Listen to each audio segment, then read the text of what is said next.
Labadiena, šitam filmuke pasižiūrėsim, kaip galima spręsti pirmą klausimą iš čia esančių sąlyginių sakinių klausimą, nes balandžio 15 numatytas testas ir čia bus keletą filmukų, kurie parodys, kaip spręsti vieną arba kitą klausimą iš čia esančių.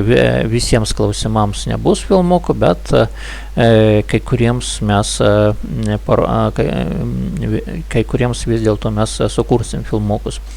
Tai pradėkime nuo pirmo mūsų klausimo.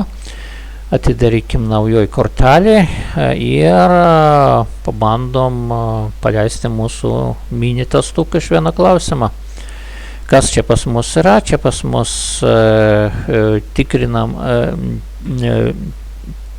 netikrinama pateikta programėlė, kur kintamieji A, B, C atitinkamai priima reikšmes 10, 5 ir 10. O toliau tikrinam, o čia kaip tik ir yra tikrinimas, jeigu A mažiau arba lygu už C, A pas mus 10, C yra 10, ar 10 mažiau arba lygu už C. Taip, teisingai, nes 10 nėra, aišku, mažiau negu 10, bet čia parašyta ar lygu, taip papildomai. Tai čia šita nelygybė teisinga.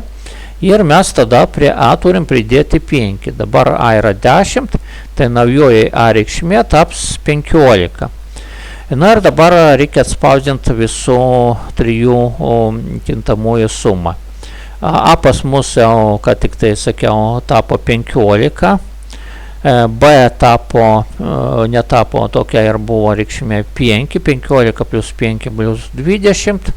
Ir C irgi nesikeitė, kai buvo 10, tokia ir liko reikšmė, tai 20 plus 10 bus 30. Taip, bandom pateikti šitą mūsų rezultatą, submit and finish. Gavosi teisingas rezultatas. Ačiū už dėmesį, kitam filmuke mes kitą klausimą panagrinėsim.